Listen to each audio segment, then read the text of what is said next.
Hello guys, welcome back to my YouTube channel. और अगर आपने मेरी प्रीवियस वीडियो देखी हो तो आप लोगों को पता ही होगा कि मैं उसमें अपने ब्रशेस लगाने के बाद जो दांतों में गैप बड़े हो रहे हैं उसके बारे में बताई हूँ। लेकिन हाँ, आज की इस वीडियो में मैं कोई अपडेट नहीं देने वाली हूँ। बस मैं ब्रशेस लगाने के बाद का real truth, mistakes and struggle बताने वाली हूँ जो ब्रशेस लगाने के बाद होते हैं।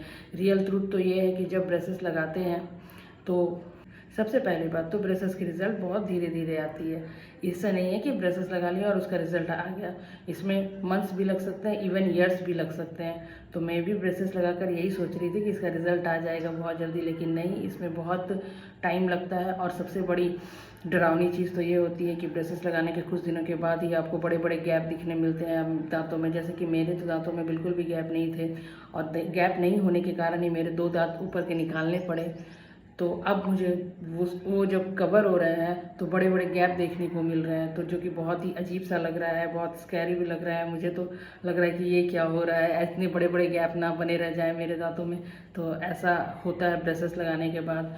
और पेन, जो लोग बोलते हैं कि हाँ बिल्कुल भी हल्का पेन होता है, पेन नहीं होता, इसे हल्का पेन बोलते हैं, ऐसा कुछ नहीं है। बहुत ही ज़्यादा पेन होता है। जब भी आप ब्रशेस की टाइटनिंग करा के आते हैं तो दांतों में बहुत ही भयंकर पेन होता है। इवन कि बीच बीच में भी स्टार्ट हो जाते हैं ये पेन। जैसे कि मुझे 27 के बाद अचानक से 2 दिनों का बहुत ही हेवी पेन था मेरे ये इस टीथ में। और फिर उसके बाद ही मुझे देखने मिला कि ये गैप थोड़ा बड़ा हो, क्योंकि मेरे दांत मूव कर रही है। तो एक खुशी की बात होती है कि दांत मूव कर रहे हैं, लेकिन उसके साथ बहुत ज़्यादा पेन होता है गाइस। लोग बोलते हैं कि नहीं वो थोड़ा पेन होता है, वो थोड़ा पेन बिल्कुल नहीं है, वो बहुत ज़्यादा पेन होता है।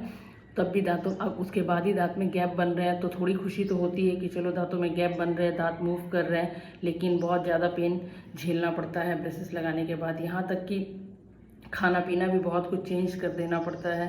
हम लोग वो सब कुछ नहीं खा पाते जो पहले आसानी से खा लेते थे, तो उन चीज़ों को भी बदल देना पड़ता है।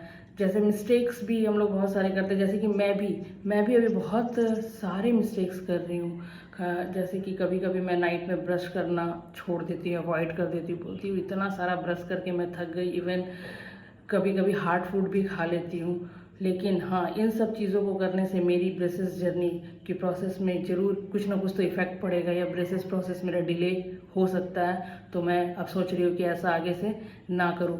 तो अगर आप लोग भी ब्रेसेस जर्नी में हैं या ब्रेसेस लगवाने वाले हैं तो आप लोग को भी बहुत ही केयरफुल रहना पड़ेगा। यहाँ तक कि हाइजीन का तो आप लोगों को ख्याल रखना ही है, साथ ही साथ पेशेंस बनाए रखना है, क्योंकि रिज़ल्ट इतना आसानी से तो नहीं आता है। रिज़ल्ट में बहुत मेहनत है, बहुत ही मेहनत है। मैं पहले वीडियो देखती थी यूट्यूब में, मुझे लगता था कि नहीं ऐसा ब्रेसेस लगा लिए और दांत चकाचक, ऐसा तो मेरे साथ नहीं हो रहा है। पता नहीं किसके साथ होता होगा। बहुत पेन होता है, बहुत मतलब पेशेंस वाली चीज़ है। अगर आप पेशेंस नहीं रखते हैं तो ये इसका रिज़ल्ट भी आना मुश्किल होता है। मेरा भी पेशेंस कभी कभी खो जाता है। कभी कभी तो मुझे लगता है कि मैं खोल दूँ, निकाल दूँ, ऐसा लगता है। लेकिन अब मैंने लगा लिया, दांत भी निकलवा चुकी हूँ और अभी 2 दांत और निकालने हैं। जब तक अब कंप्लीट रिज़ल्ट नहीं आता तब तक तो मुझे इस प्रोसेस में बने ही रहना पड़ेगा। तो इसलिए मैं प्रोसेस में बनी हुई हूँ। आप लोग भी अगर ब्रशेस लगा रहे हैं तो आप लोग भी पेशेंस बनाए रखिएगा, तो आप लोग को भी रिज़ल्ट अच्छा मिलेगा। मैं अपने इस चैनल पे अपनी ब्रेसेस की जर्नी और अपडेट शेयर करते रहूँगी। आप लोग मेरे इस वीडियो को लाइक और चैनल को सब्सक्राइब करना मत भूलिएगा। Thanks for watching. मिलते हैं अपने नेक्स्ट वीडियो में। बाय।